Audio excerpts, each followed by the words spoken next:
Today we're going to make a bottle opener using a railroad spike. This is going to be our end result.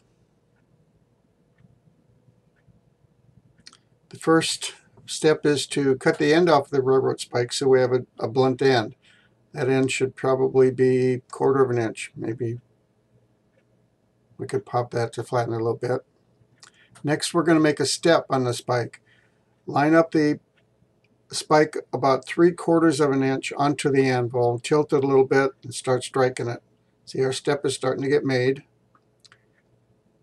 We're going to make the thickness of that final about a little over 1/4 of an inch. Knock those edges off.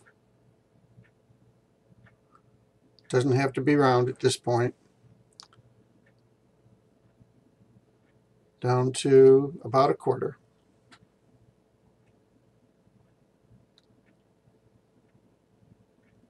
Next we're going to punch a hole in the center of that step. I've got a bolster I made, 2 holes in it near the edges. The small hole is 3/8, the larger hole is maybe 1/2 or 9/16.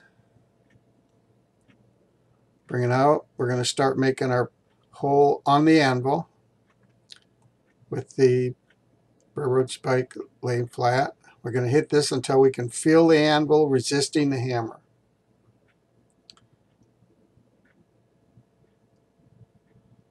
Next we're going to go over the small hole.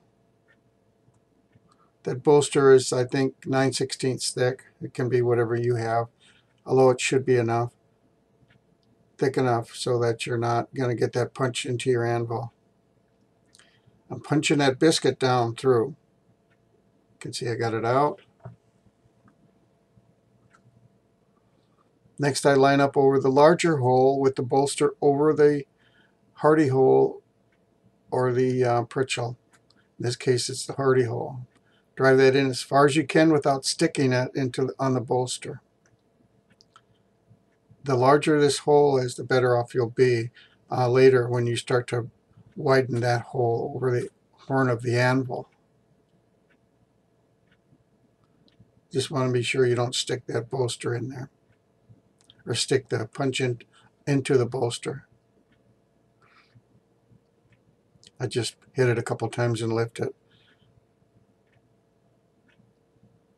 So I have that as large as I need to for the anvil I'm going to widen that hole on. I don't use the larger anvil because the end of the horn is not as small as that hole.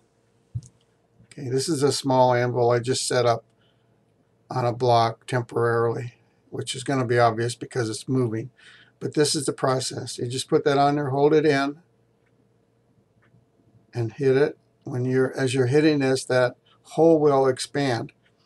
The steel will squirt. You're using the horn as a fuller. Flatten this out occasionally. Just keep turning it. Keep the thickness of the ring you're making probably 1/4 of an inch during this process. And as you hit that, it's going to become thicker and bigger. Just put it over here and flatten it down.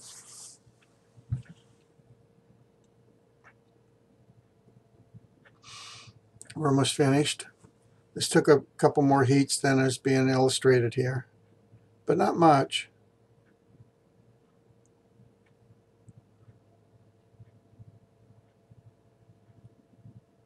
You want that ring to be maybe 3/16 of an inch thick and high. There we go.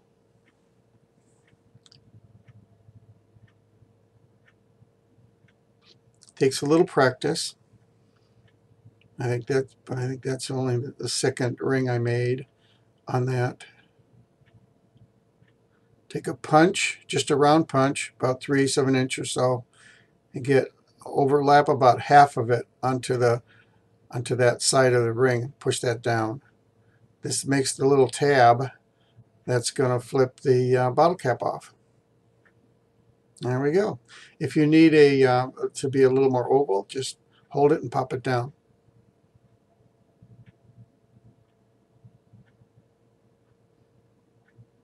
I held that with a vice grips while I was forging it, just so it would be a tight grip on it.